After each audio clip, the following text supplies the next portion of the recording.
क्या हुआ, सब ठीक है? वो डॉक्टर ने बोला है कि उन्हें हमसे कुछ अर्जेंट बात करनी है। चलो।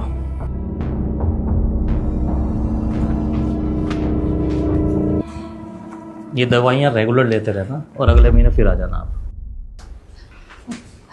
डॉक्टर साहब आइए आइए, बैठिए।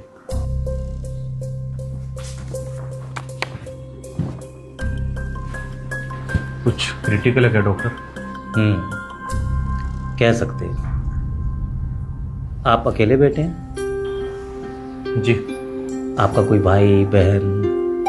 नहीं। देखिए, आपके फादर अब स्टेज पे हैं जहाँ पे उनके ऑर्गन्स लगभग फेल होने की कंडीशन पे हैं। सर्जरी कर नहीं सकते क्योंकि रिकवरी के चांसेस बहुत कम हैं। तो हम क्या किसी दूसरे हॉस्पिटल में ट्राई करें? हाँ हाँ ज़रूर, और मन की तसल्ली के लिए करना भी चाहिए, लेकिन कोई फ़ायदा नहीं होगा।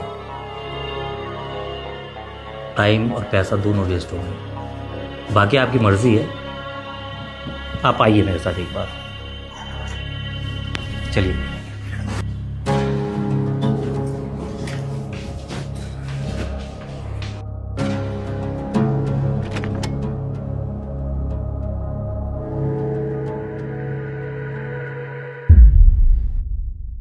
देखिए, इस समय जो आपके फादर की कंडीशन है, मैं आपको सजेस्ट करूंगा कि आप इन्हें घर ले जाइए और देखभाल कीजिए। कुछ दवाइयाँ लिख के दे दूंगा जो रेगुलर बेसिस पे आप इन्हें देते रहिएगा।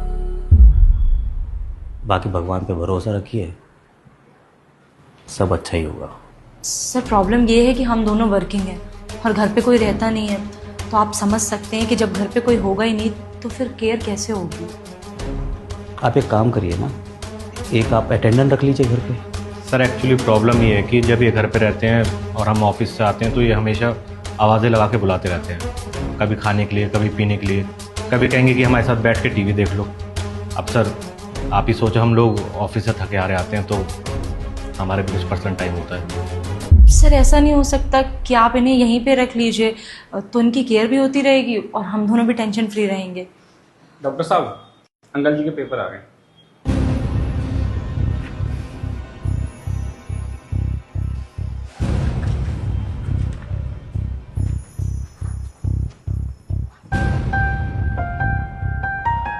आइए एक मिनट।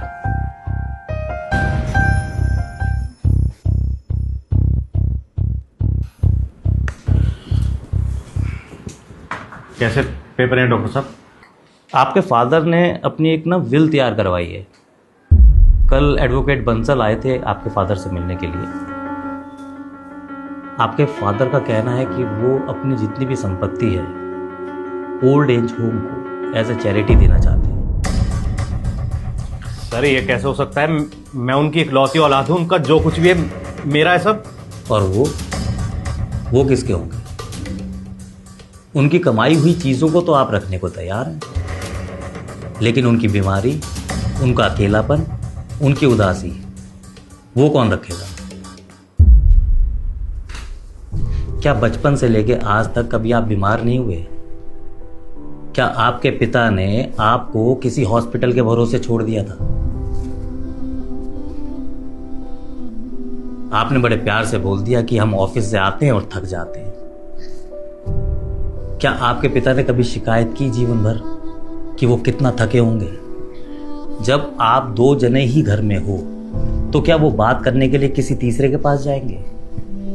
आपके पिता ने पूरा जीवन आपका भविष्य बनाने के लिए खपा दिया और उनके अंतिम समय में आप उनसे हाथ छुड़ाना चाहते हैं। किसी ज्योतिष ने आपको गारंटी दी है क्या आप कभी बूढ़े नहीं होंगे, या आपकी औलाद आपके साथ मरते दम तक रहेगी?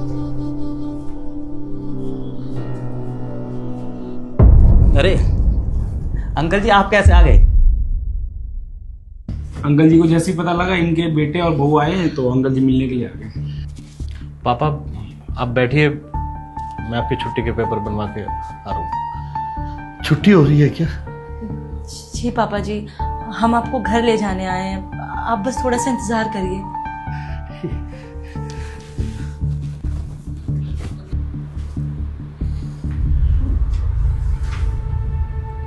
सॉरी डॉक्टर साहब। सॉरी नहीं, बात को समझने की कोशिश कीजिए। रिश्ते भले ही ऊपर वाला बना के भेजता है, लेकिन निभाना नीचे वालों को ही पड़ता है।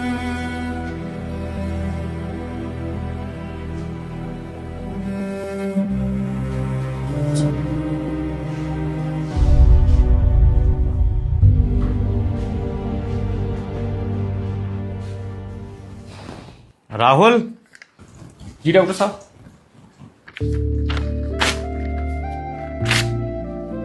ये डस्टबिन में फेंको। आपने उनसे झूठ क्यों बोला? क्योंकि हमें डॉक्टरी में सिखाया गया है कुछ बीमारियां दवाइयों से ठीक होती हैं और कुछ बातों से।